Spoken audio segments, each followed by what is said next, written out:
Welcome to Startup Gems. We find undiscovered startup growth hacks, stories and case studies from every random nook and cranny of the internet. Whether you're a seasoned entrepreneur, an aspiring startup enthusiast, or simply someone seeking inspiration, Startup Gems is your source for the stories that ignite the flames of innovation. Let's dive in. Episode 2, this guy makes over $10 million a year with 6 employees hauling gravel for the government. In today's episode of Startup Gems, we share the story of Daniel Crowley, a self-described serial entrepreneur. We share his journey of building and managing 3 diverse businesses under the Crowley brand.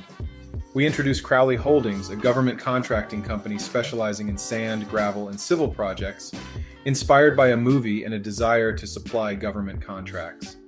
We also discuss Crowley Hauling, where he operates dump trucks for profit and tax advantages, and Crowley Properties, his venture into short-term rentals. We reflect on Daniel's beginnings, his strategy for attracting and retaining customers, and the lessons he's learned about entrepreneurship, emphasizing the importance of taking action, seeking advice, and delegating as keys to success in business. Let's get started with his story. My name is Daniel Crowley, and I guess I would describe myself as a serial entrepreneur. I'm originally from Massachusetts. I went to college in New Orleans and have stayed ever since. I now live here with my fiance and dog. I have 3 main businesses. Crowley Holdings for government contracting.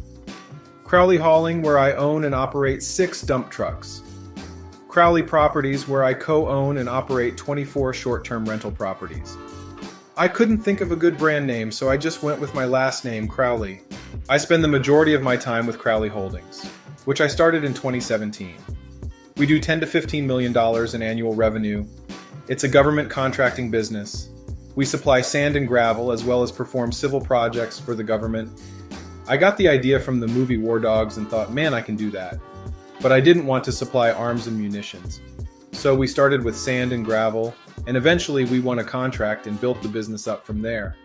In 2019, we won the largest rock delivery contract in Missouri state history, roughly $23 million to deliver 550,000 tons of shot rock, which comes to about 30,000 dump truck loads.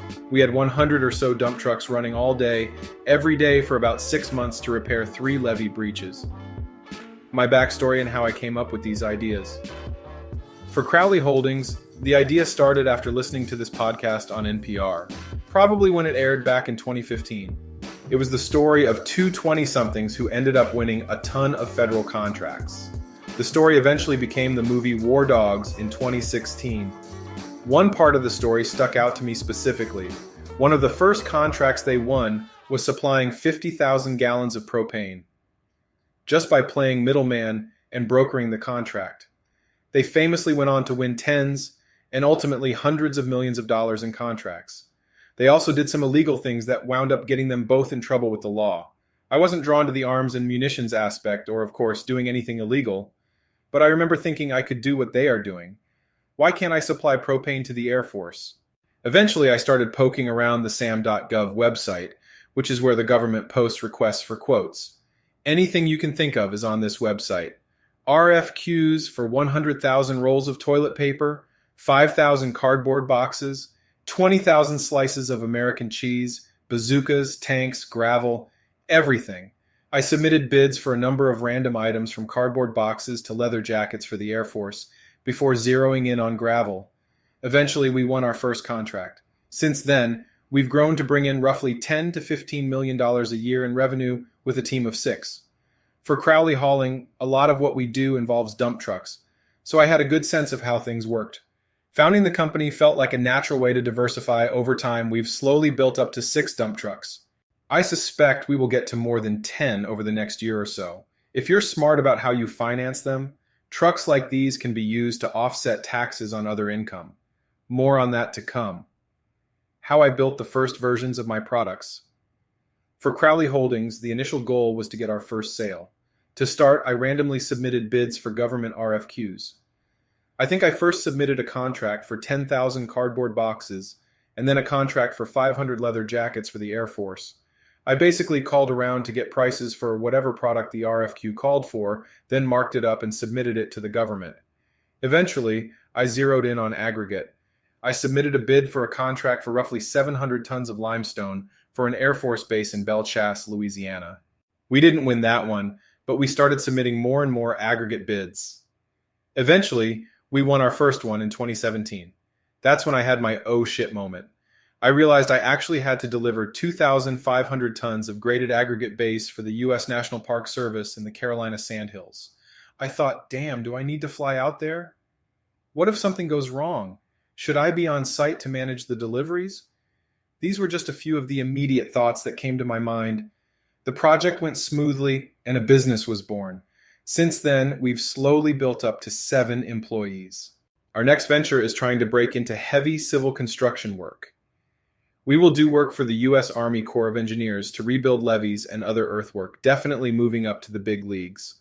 To start, these will be $5 to $10 million per project, but ultimately I think we can get to $50 to $100 million revenue per year. For Crowley Holdings, the idea formed after I spoke with someone who owned dump trucks. He connected me with a sales rep, and I eventually negotiated and bought my first truck in mid-2020. I paid roughly $180,000. I financed 100% of the truck over a 5-year payback period at a 5.5% interest rate. One huge benefit to buying dump trucks is that you can finance 100% of the truck and also depreciate 100% of the truck in the first year. Check with your tax person to see if this is still true. Some of these rules change over time. As long as you have a good infrastructure and can keep the trucks busy and profitable, you can just match each year with how well you are doing in your other businesses to offset income taxes. This is a good case study on how depreciation for tax purposes helps spur job growth. If you're looking at $200,000 to $1 million in income, then you can just buy 1 to 5 dump trucks that year and depreciate them 100%. There is definitely risk here, of course, but in theory it could work that way. How I attract and retain customers. Business is good. Crowley Holdings and Crowley Properties are both profitable and growing. They more or less were always profitable from the jump. Crowley Holdings will continue to grow organically. Currently, we operate around the country and have found a niche in sand and gravel supply contracts. In the future, I imagine we will grow to have a real presence in New Orleans and Louisiana at large as a legitimate construction company. We are able to shake things up a bit by bringing in tricks, techniques, and technology that aren't common in the construction industry. In 5 years, I anticipate we can be a $50 to $100 million revenue business. Crowley Properties continues to grow and be profitable. I am currently adding 5 to 10 units per year. We just started expanding into Tampa, Florida. We have 2 properties there, with a third in the works. I'm currently deciding if I should keep growing organically or whether I should go out and raise some cash and add 20 to 30 units per year. Crowley Hauling is a solid business. It will never be a hockey stick type of company, but it is a good way to diversify. I also could see pairing Crowley Hauling with Crowley Holdings. Ultimately, I believe we'll be able to win big levee or construction projects in New Orleans and run our dump trucks on the job. This way we can double dip. I can see us getting to 10 dump trucks in the next year or two. Beyond these goals, I'm not sure if I want to take it to the next level. 20, 30, 40 dump trucks, it's doable, but we will see. Did I ever think it wouldn't work? Honestly, not with my 3 core businesses. However, I have launched products or businesses that did not work, including a Playboy alarm clock app. My first product that I successfully launched to the App Store. I spent around $5,000 on it and made maybe $500 on it. The next was Downriver Design. I took what I learned from the Playboy alarm clock app and launched a web and app development company. I built the alarm clock with a software development firm in India, so I did the same thing for clients. I made some money, but I could never turn the corner of getting enough business to hire or grow. Lead Buddy. This lead generation business sort of worked but never turned the corner, in addition to a few other ideas that never made it. What I've learned that's been helpful and advantageous. Your business will never be perfect. Often you see people trying to make everything perfect before launching their business or product. Most businesses fail before they start because they never make it to market. I don't have any stats to back this up, but I would be willing to wager it is correct. You need to get it out to market as soon as possible. As soon as possible, and you can always tweak it. What platform and tools I use for my business? Trello, what we use to organize thoughts and projects. ClickUp, similar to Trello but with more automation features. I might move the Crowley Holdings team from Trello to ClickUp. I've been pretty impressed with it. Slack, a must-have tool to communicate with the team efficiently. Macs, I was a longtime PC guy, but Apple finally won. Most of what I do is communicate with people. Being able to text and call from my computer helps out in a big way. Virtual champions? I think I finally found a good virtual assistant. I've only used it for a short time, but I'm already getting a lot of tasks out of backlog. Next, my most influential resources over the years. The 4-Hour Work Week. I read this book a few months ago, but I wish I had years ago. It all aligns well with my thinking. Work smarter, not harder. Become efficient with your time. Use the free time this creates however you choose. My advice for other entrepreneurs who want to get started or are just starting out. I'll come back to my mottos. Screw it, just do it. Let it rip. You need to get out there and do it. If the business fails, well, you can apply what you learn to the next business. Ask for advice. It took me too long to do this. Business is not that complicated. There are plenty of people out there who have done it before, who have made those same mistakes. Also, most entrepreneurs and business owners actually like talking about their business and giving advice, myself included.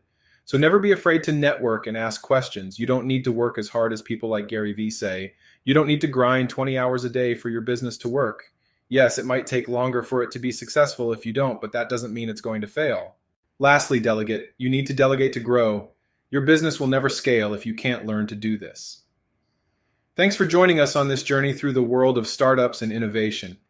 We hope you've uncovered some valuable gems to fuel your entrepreneurial spirit. Don't forget to tune in next time for another inspiring story that will keep your entrepreneurial fire burning.